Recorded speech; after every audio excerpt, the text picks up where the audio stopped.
We lost 16,000 today on the Ricardo module pending.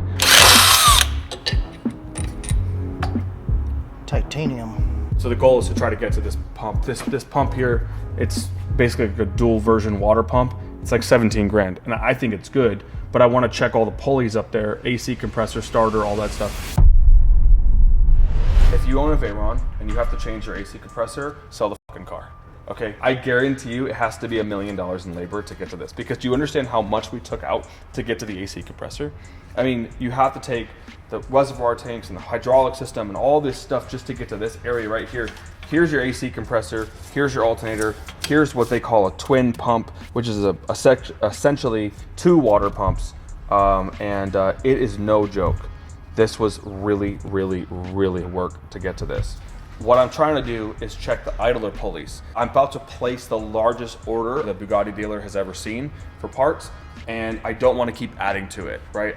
This pump, like I said, is like $17,000, and I'm really hoping that it's either perfectly fine or we have a pulley on the back that we could just replace the bearing or anything along those lines, because once you start adding all these huge numbers up, they really add up to a lot of money, and it almost becomes like not feasible to fix this car. This morning I was actually told that we can get the manifold gaskets. Oh. Yeah, there's no price on them, but they happen to have 4 in stock. After I sent them a nasty email saying that you guys cannot choose to not sell me these parts. There was a few gaskets that Bugatti said that were unavailable. I remember calling the gasket manufacturers to see if I could circumvent Bugatti parts department and see if I can get them direct from the manufacturer. But unfortunately, they didn't respond.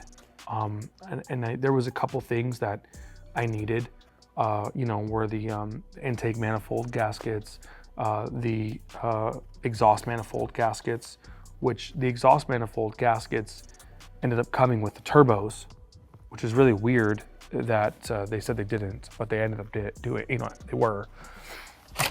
Ironically, they're like, yeah, you're right. Because they were trying to tell me it was part of the engine, and I had to pay $550 for a new engine. Sorry. I think the hardest part of this entire thing has been the hose. All right, that gives us a little bit more room. That belt's gonna be fun to put back on. No, it's not. We're not gonna have a belt when we put this back on. Replace all this with electric drive.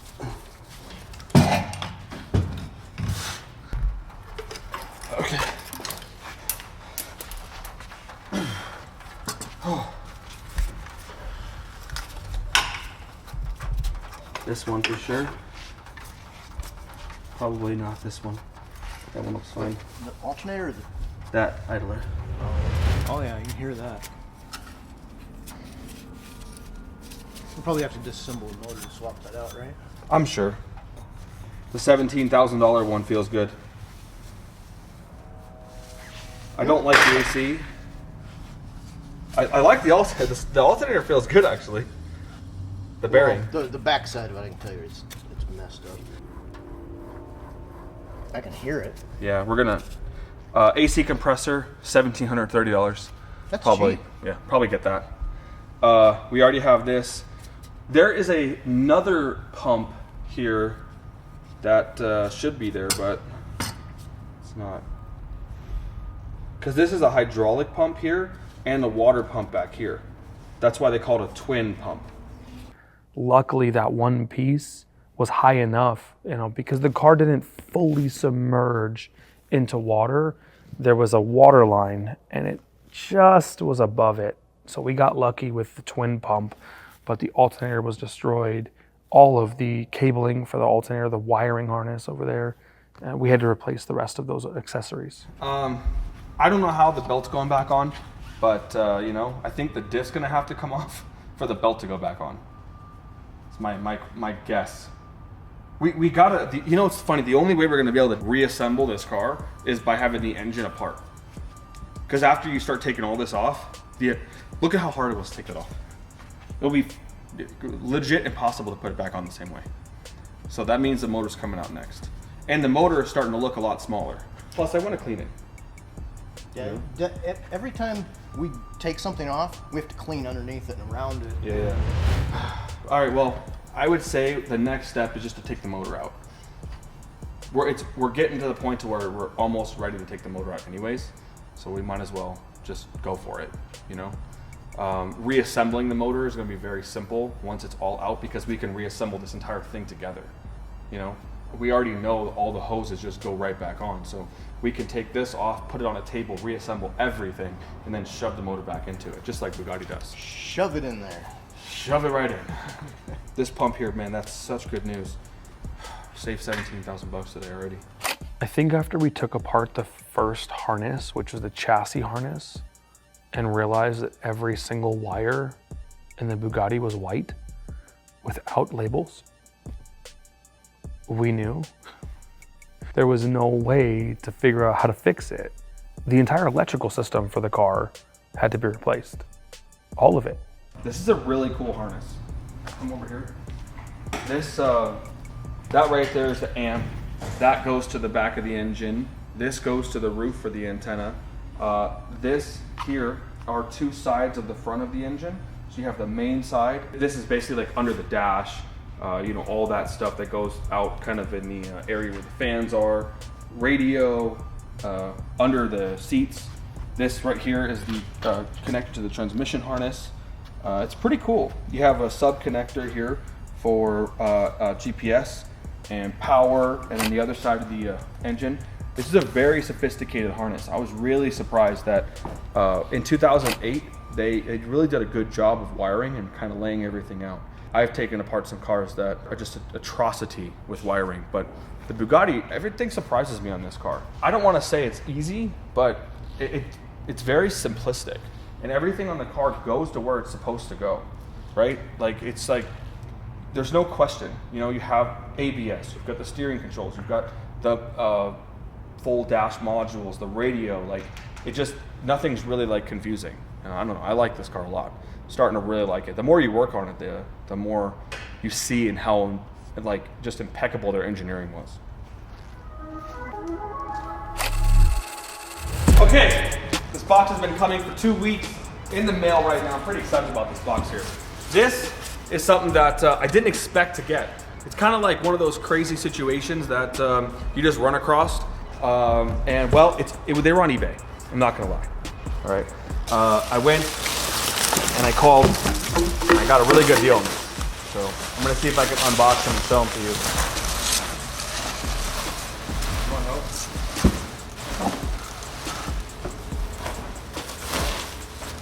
Look at this. So, I got a set of Mansory fenders, which got this little wide body thing going on here for the SCUBA car. Now let's compare it with the red one so you can see the difference.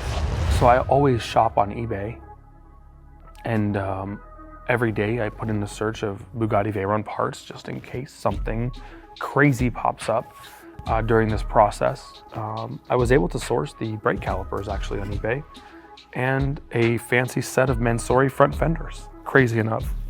No front bumper, but some front fenders.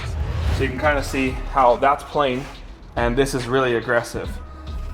These weren't an astronomical amount of money. Since they were used, I was able to get them off of another car, which is really unique because Mansory built it was like in between the Viviere and the Vincero, and it was this black chrome one. And I'm like, so if these are the fenders from that car, where's the rest of it? So these ones right here, super dope. And well, we're gonna take them to the body shop, check on the rest of the paint, and interesting, huh? Yeah. Cool. They got two of them. Works for me. Door handles on this one, purple.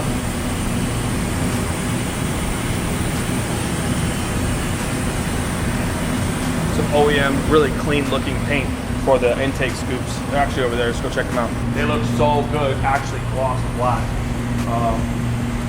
We literally built the coolest color Bugatti ever. It's the only one in this color, and it's gonna be the only one ever in this color.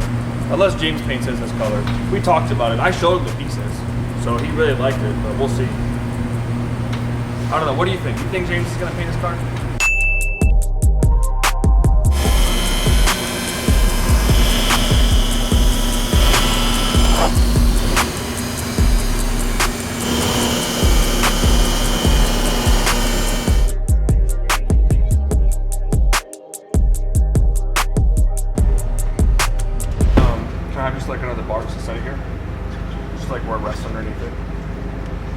There's a couple of hooks on the top of the motor that we were thinking about pulling the motor up or back, but I think I'm gonna go down now.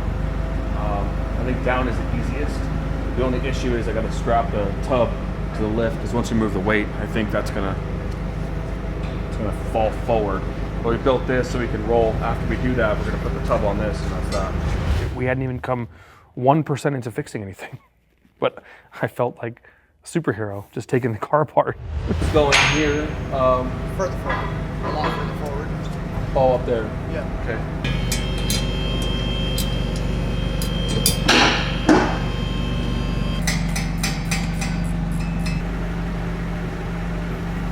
Oh man.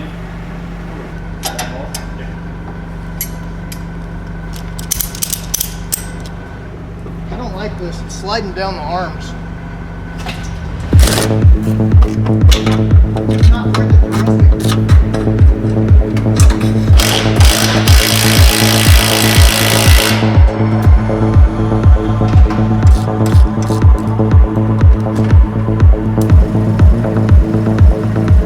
gonna start to back up.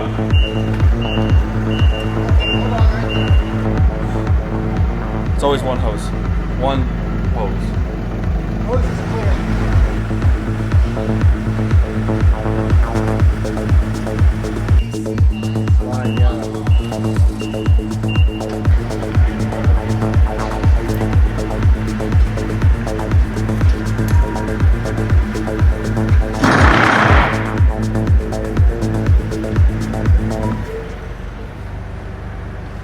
I don't think it's gonna go back in the same way we took it out, because when Bugatti does this, they remove these.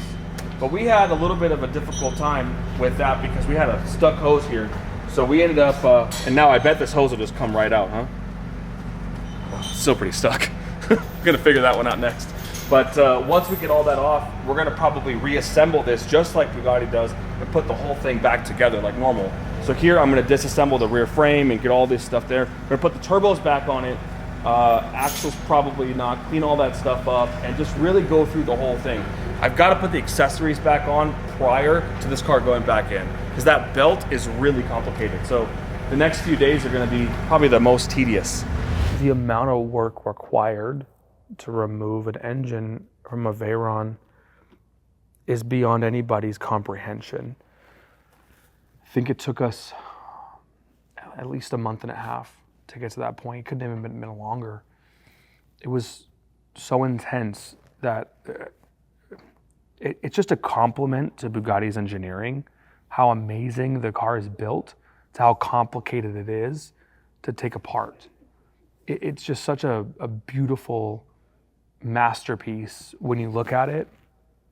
But as you're taking it all apart, there's like thousands of things that go into it to make it perfect.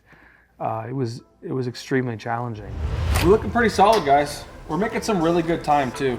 I expected this car to take us about 2 months to disassemble.